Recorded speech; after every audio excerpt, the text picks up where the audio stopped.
This is Edwin K. Morris, and you are about to embark on the next Pioneer Knowledge Services Because You Need to Know, a digital resource for you to listen to folks share their experience and knowledge around the field of knowledge management and nonprofit work.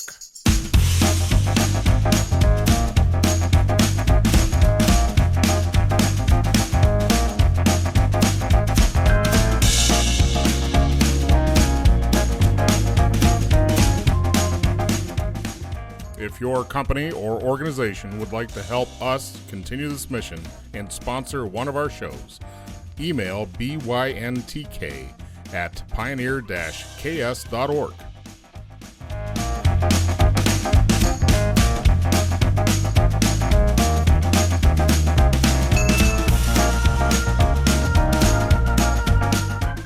My name is David Gurteen.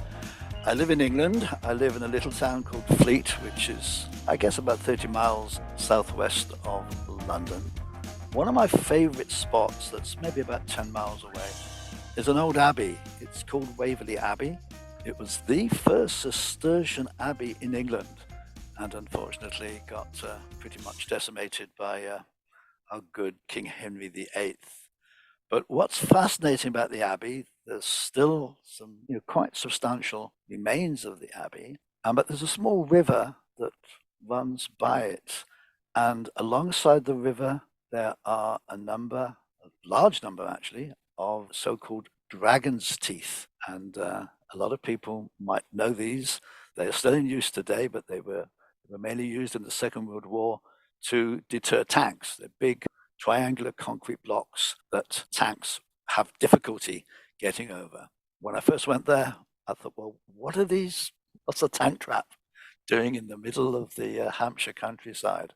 Before you come to the abbey, in fact, the car park where you park the car, there is a Second World War pillbox, quite a substantial one. And so for a long time, I had no idea what was there. Then interestingly, I had a conversation with an Australian military gentleman who explained to me, he says, it's a killing field.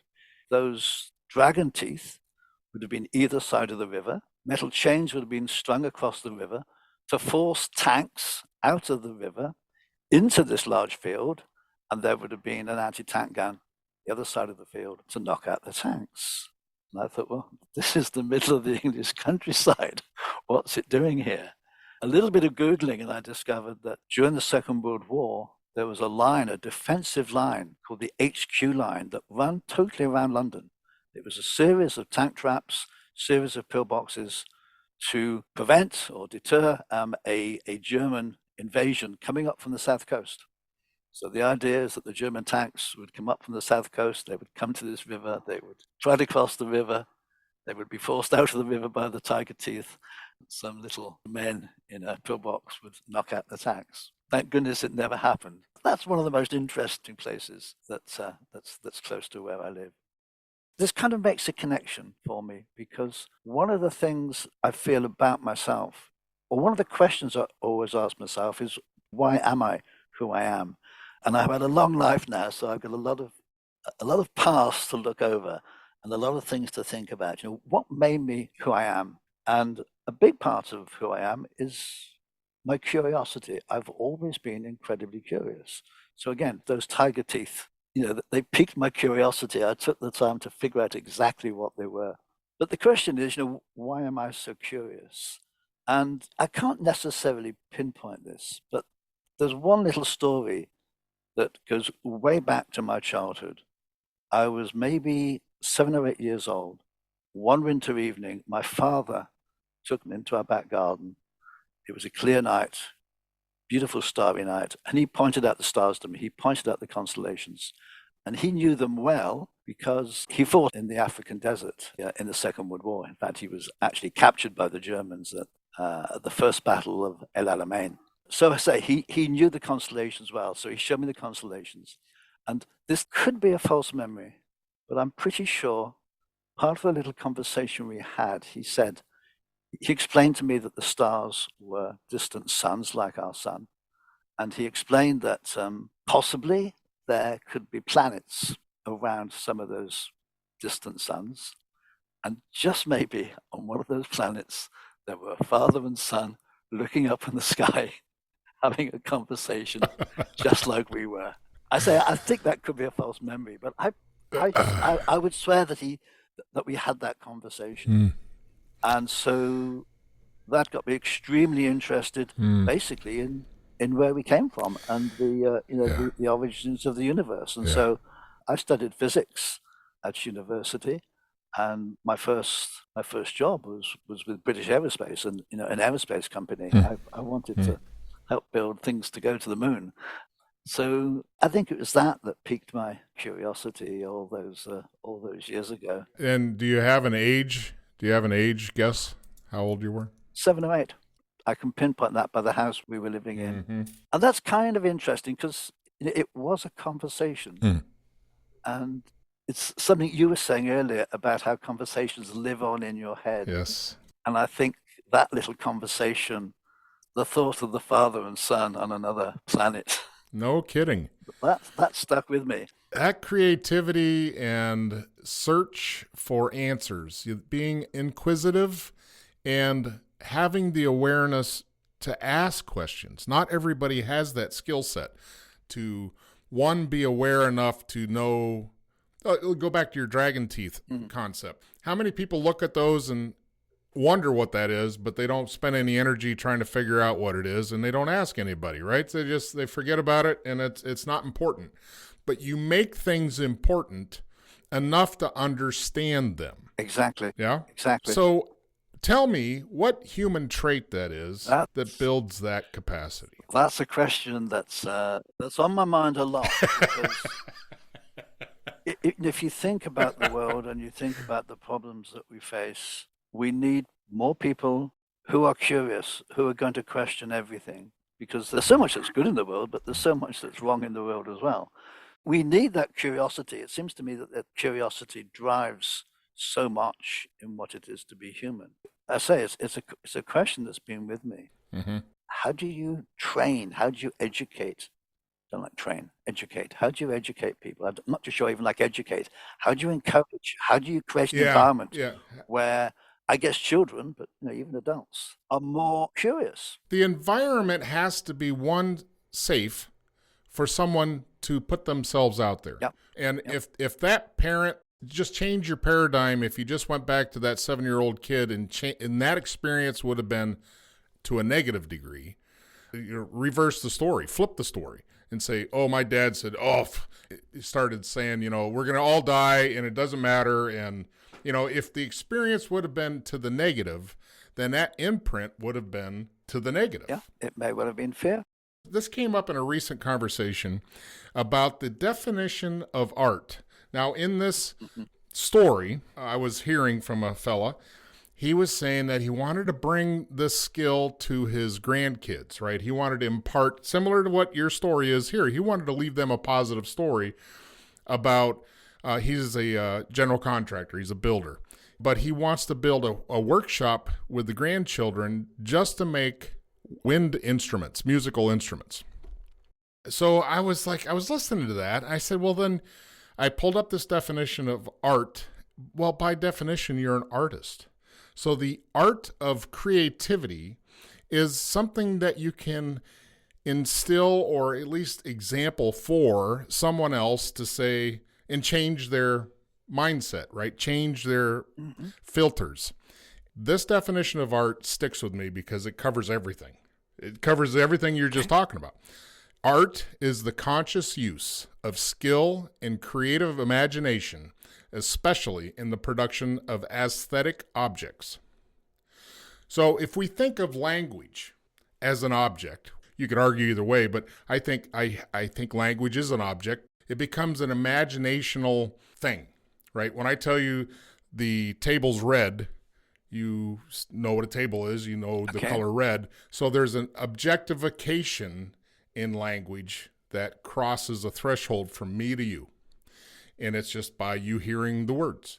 And now I've transferred an image. It may be an incorrect image, as we all know, that just because I say it doesn't mean you hear it because of filters and things like that. But in the work you do, which is around installing the creative, artistic conversations.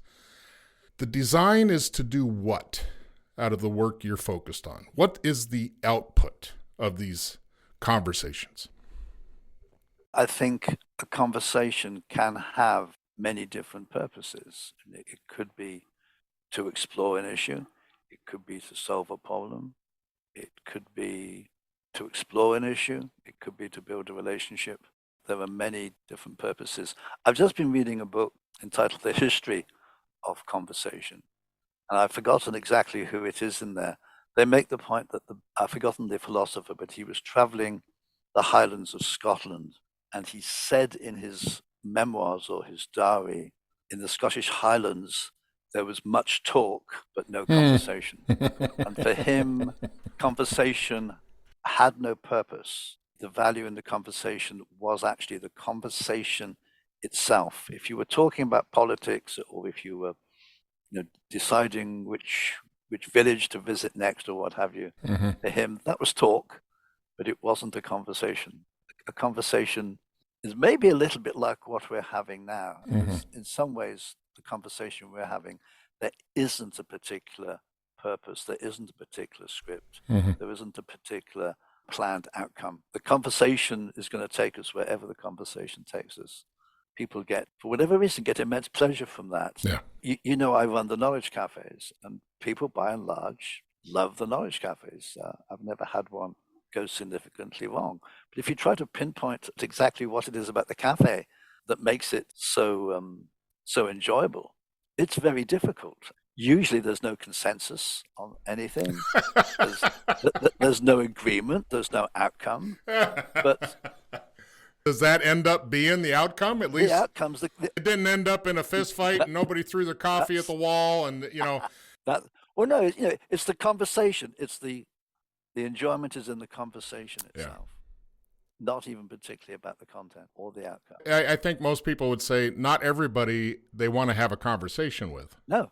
Not everyone. You're like, oh, geez. You see them coming down the street and you're like, I'm going to duck in the store for a minute.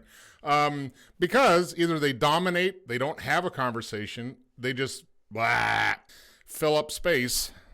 As soon as somebody starts to become judgmental or starts to become critical about anything, and it's clear they are not going to even accept the fact that there could be a different point of view, as you say, there is no conversation. Yeah. It stops there. Yeah. It's you're listening to a monologue, you're listening to a lecture, you're listening to a speech. Yeah, exactly.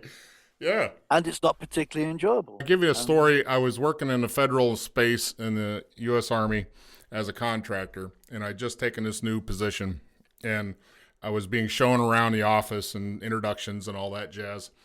And there was this big guy that came walking up and just started talking. Got a quick introduction. The woman that was doing the intros for me, in the midst of his sentence, put her hand in his face, like, stop, and just turned and walked away. And I was like, wow, that was rude. But it didn't take long to see that is the only way you could peel yourself away from that guy, because you didn't have any conversation with you. It was almost like he didn't even want a conversation. He just wanted to offload all this stuff. That's right, yes. I've got a saying that I've run some cafes around this and written about it. We are not enemies, but friends.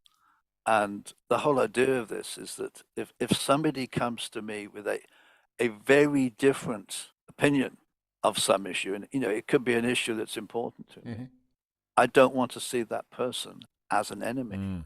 Here's somebody that's got a different view on the world. They're a friend. I can maybe learn something from this person, or maybe they can learn something from me. Now, that is dependent on having a dialogue rather than a debate. Yes. If you've got two people who come together with very different views and they're prepared to have a dialogue, they're prepared to have a conversation, then there's so much value in that. We shouldn't, especially in politics, we shouldn't be seeing each other as enemies. Well, that would be great. How do we fix that, David? How do we address that? I know England is, pretty calm when it comes to their politics versus the United States. Well, but I'm not so sure at times. I think somehow it's got to go back to education, to childhood. Mm. We talk a lot in education about literacy and numeracy. So literacy, the ability to read and write; numeracy, the ability to handle numbers.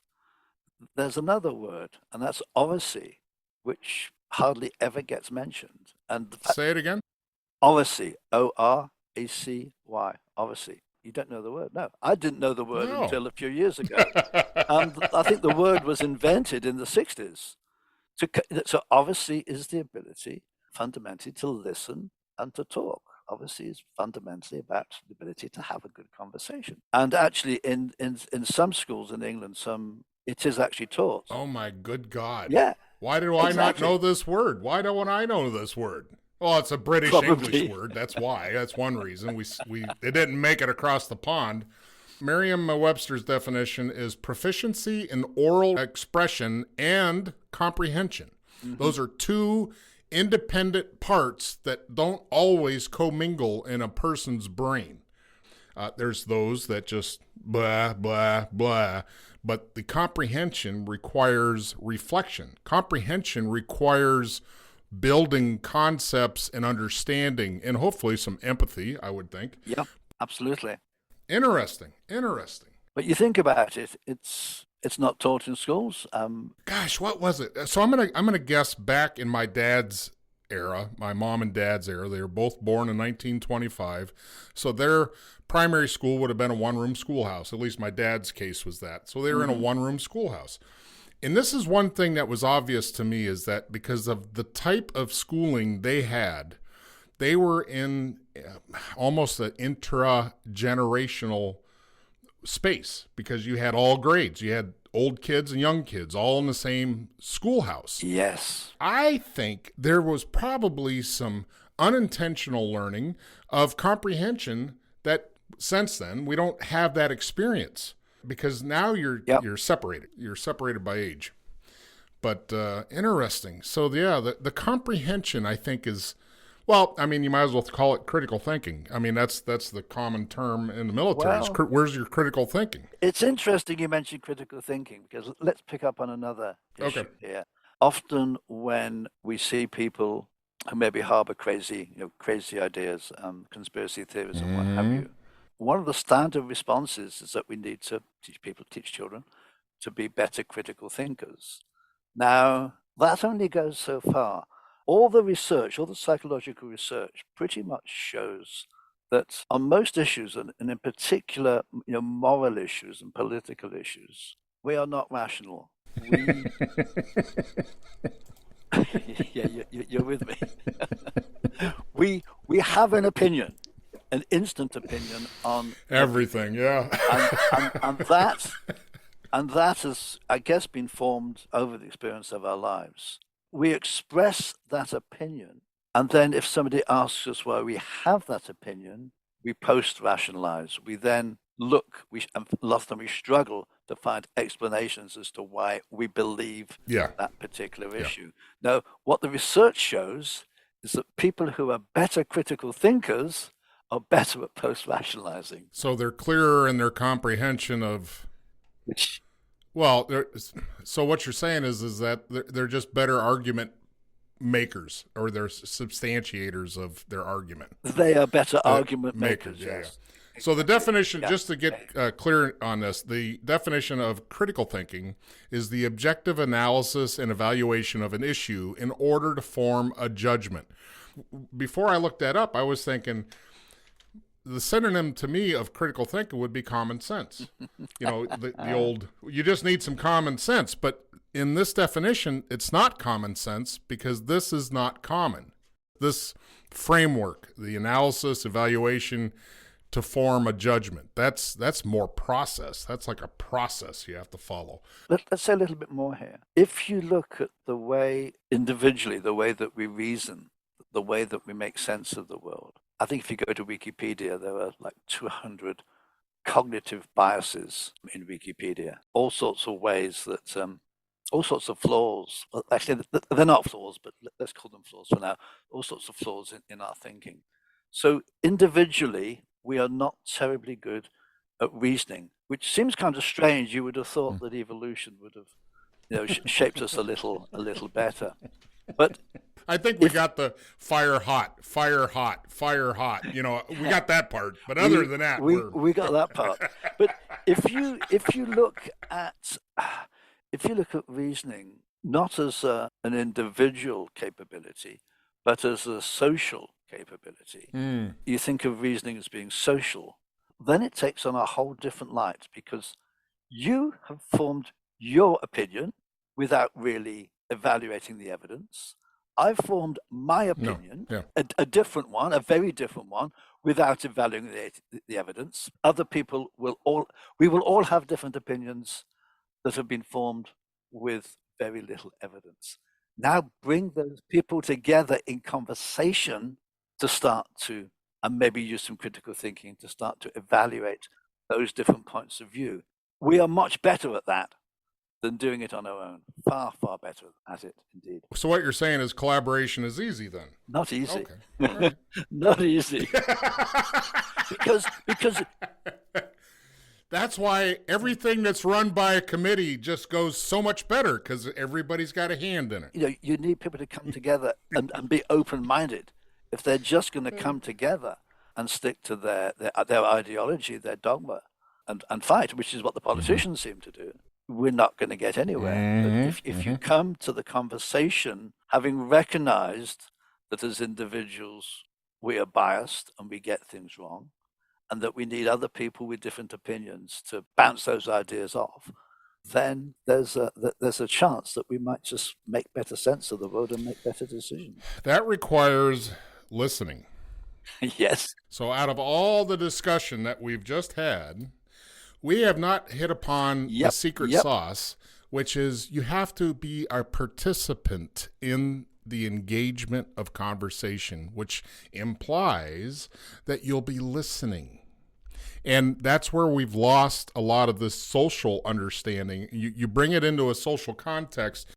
Society has got an issue because now we've gone to the digital soapbox, and now everybody's on their digital soapbox spouting whatever based off of whatever. You talked about supporting your argument with evidence. Well, everybody's got their own evidence now, so everybody's right.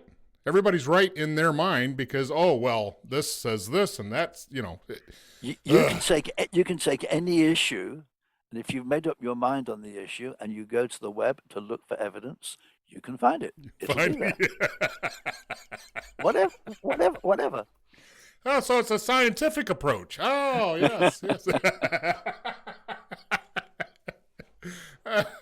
So where do we create the space for society to have a conversation?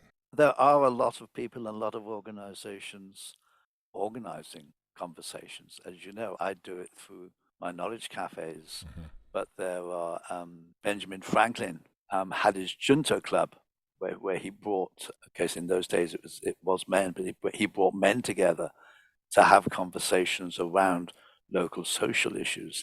In London, in the 17th and 18th century, there were the coffee houses of London. That out of those coffee houses came tremendous innovation. Lloyd's of London, the Royal Society. There were many innovations that came out of those coffee houses.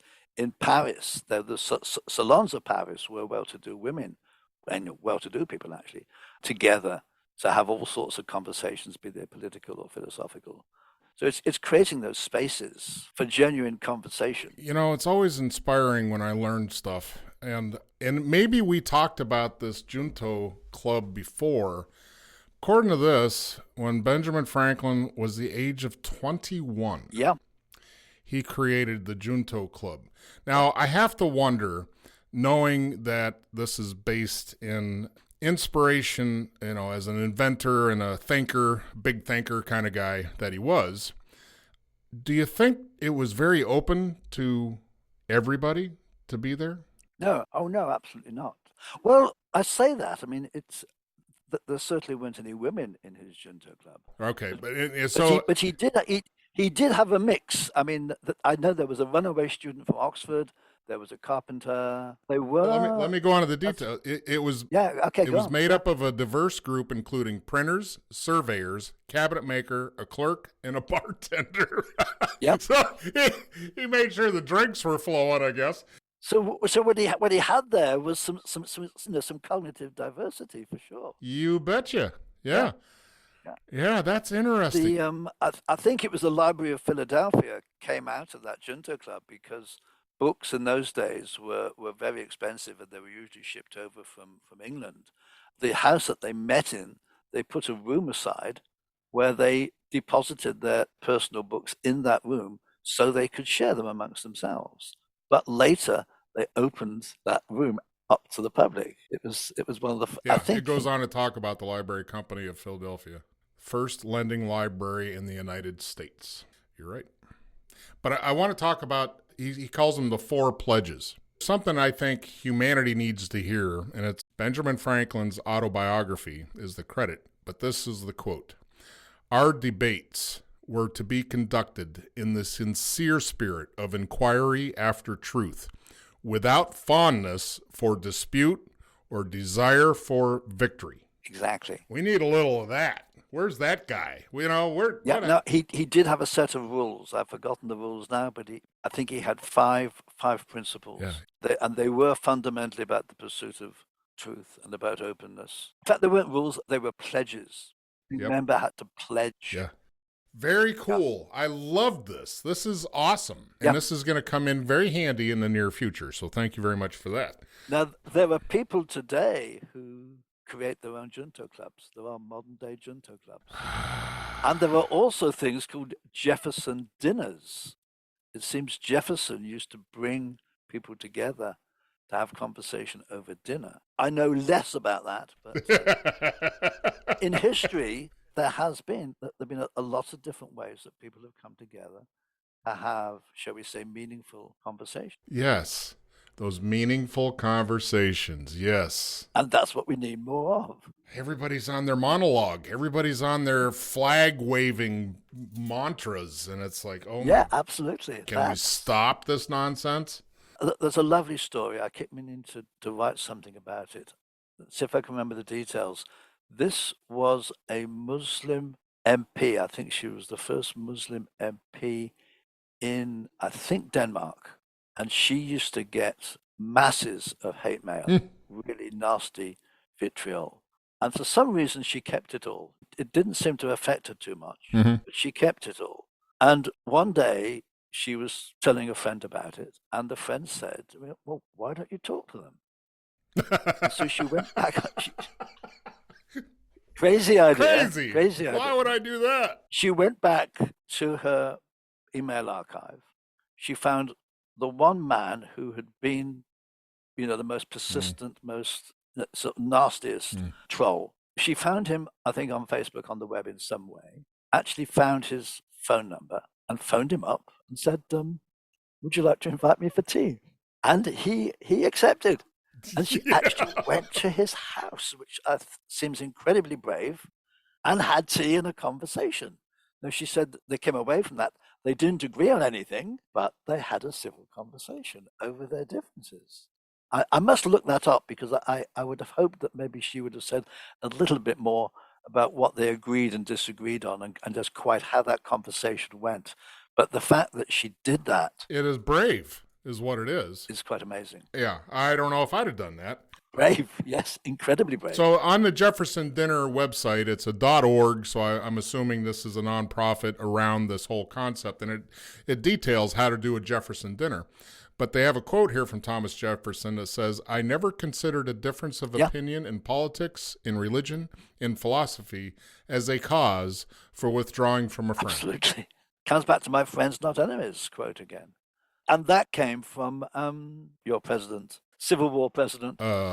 Abraham Lincoln? Lincoln, of course, Lincoln, yes. This quotation about being friends, not enemies, I think is in his inauguration speech as president. Mm-hmm.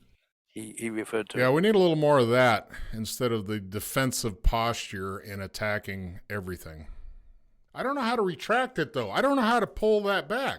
But, you see, if we could understand or accept that the way the human brain works, the way that human reasoning works, is that we do jump to a conclusion without evidence and then retrofit the evidence.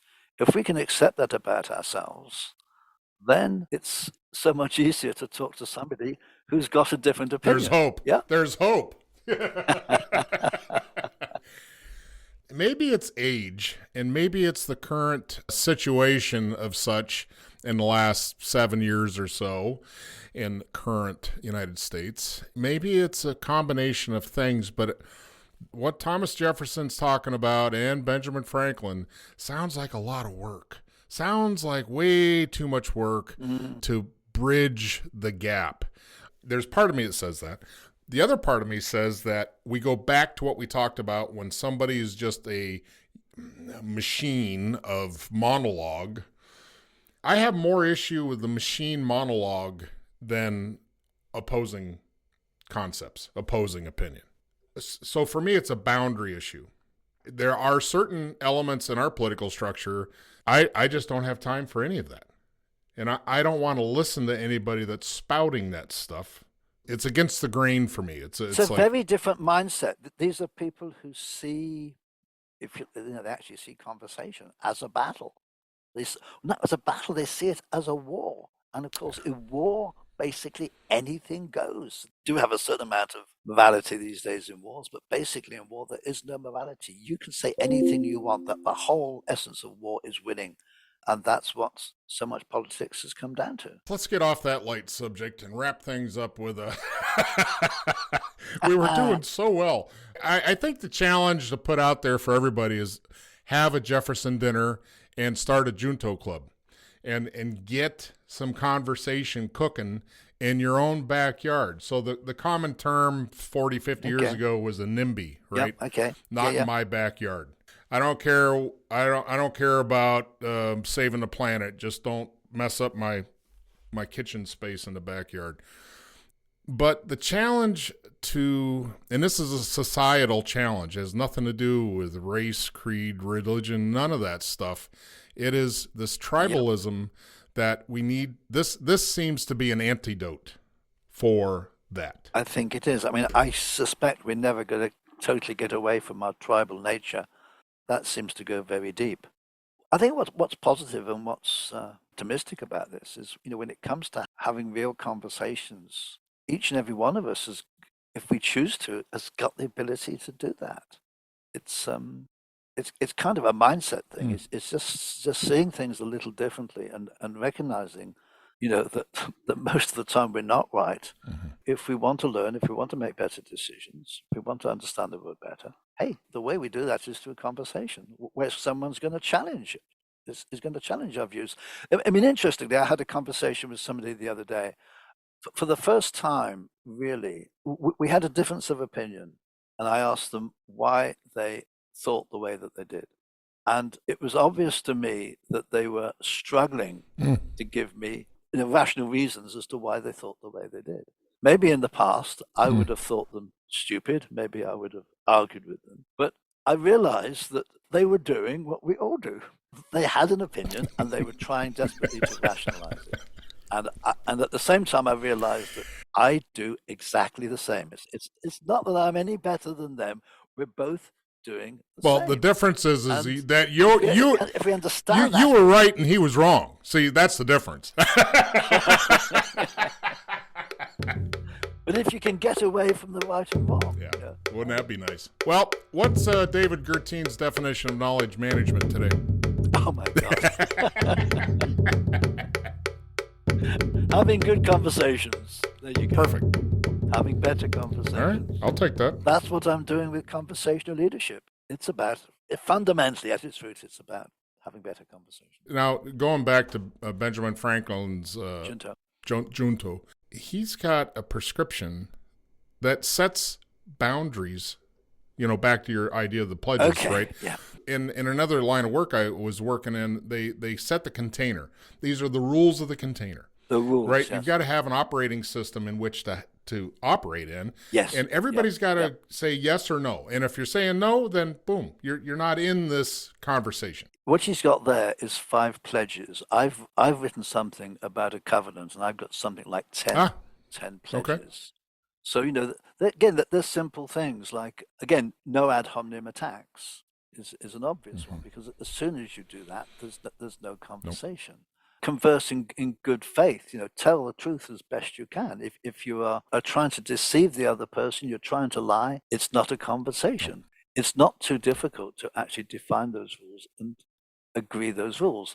You think about a game of, you call it soccer, we call it football. Imagine a game like that without any rules. Any rules, yeah. You know exactly what's going to happen to put the ball in the goal. Well, and that procedural method, and what is it? Robert's rules? Is that what I'm thinking? Yes. Yeah, I know the ones you mean. It's a sequential understanding of what has to happen for things to happen in this conversation that they're having.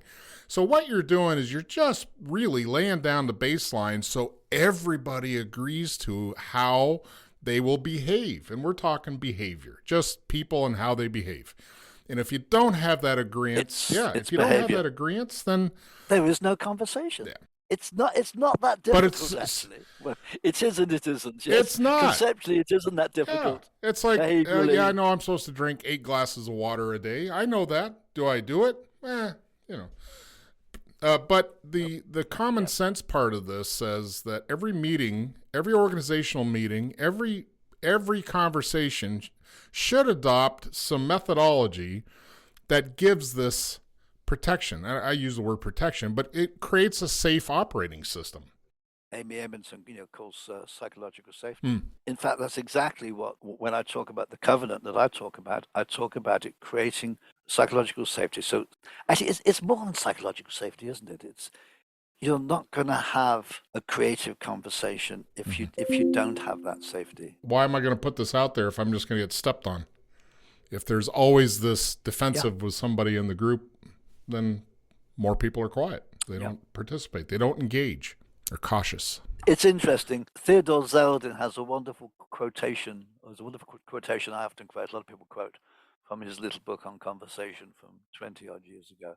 And that's where he says, the kind of conversation that I like is where we're prepared to emerge a slightly different person. Now, my version of it is the kind of conversation I like is one where I don't feel the need to censor anything that I say. I can say anything, within a small group with safety. And if I do say anything that's politically incorrect or sexist or what have you, the other person knows me well enough to kind of laugh at me and say, David, do you realize what you just said was politically incorrect or that was sexist? And I'd say, oh yeah, okay, I didn't choose my words terribly well. Yeah. But if they're going to jump down my throat and accuse me of something that was just a slip of the tongue, which we always make, again, there is no conversation. You just want to be able to speak your mind without having to, at times, necessarily choose your words too carefully. Now, you can't do that publicly, especially you're a public figure. Depends if you're a president or not. Maybe you can. Well, but so one certain president, maybe. As you were describing that, the word intimate came into mind because an intimate space has presumably a level of mutual trust, mutual understanding. Yes, exactly. Right? Yeah. Most conversations you would not apply the word intimate to because they're not. They're not of the kind you were just describing. Maybe we should put out to the world that you should create an intent to build some intimate conversations. I'd go along with that. So you could feel heard. And they are intimate conversations, then they really are. Because if you don't feel fearful in the conversation, you know that you can make yourself vulnerable. You can share things with people that maybe you wouldn't share with anyone else. Maybe you've never shared with anybody in your life because you know that they're not going to attack you, they're not going to judge you, that they're not going to breach your privacy. Then you can have some really, really intimate conversations. Well, now, I mean, we just stepped into the whole concept of counseling, right? I guess, yes. With a counselor is that you want to create that space that you can share in a safe place. Yeah. Things that you may have never said to anybody else because you're afraid of repercussions or you're afraid of being judged. One of the things in the definition of intimate is belonging to or characterizing one's deepest nature. Okay. That's exactly what we've been talking about, is to have that level of, I'll say the word fidelity, having that level of fidelity in a conversation of that level.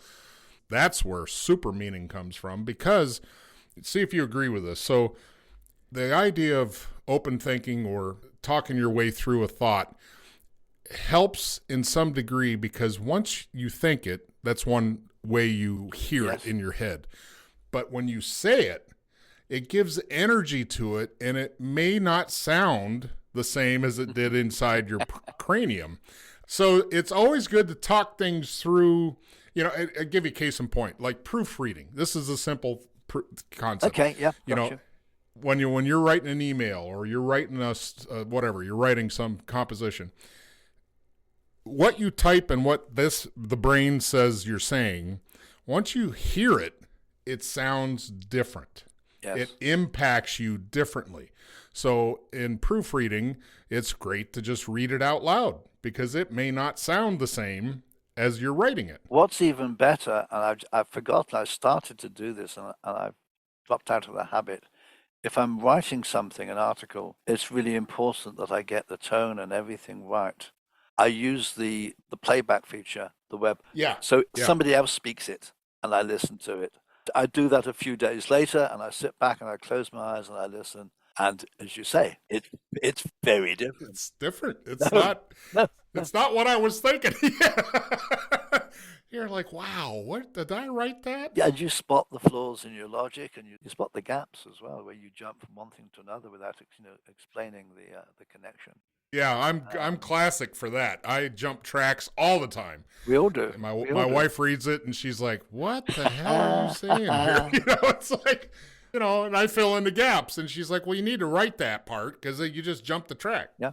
Yeah. Well, thank you very much, my friend. It has been very enlightening. You've taught me a lot, as usual, and I wish you the best, and I want to hear more of what's going on in the world next time we have you here. Let's do this again in another 18 months. It will be fun to do. I've immensely enjoyed it.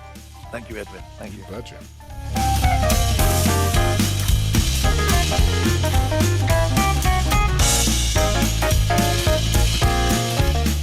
You have just finished our latest Because You Need to Know, a public service of Pioneer Knowledge Services. Please join us on LinkedIn and find us at pioneer-ks.org.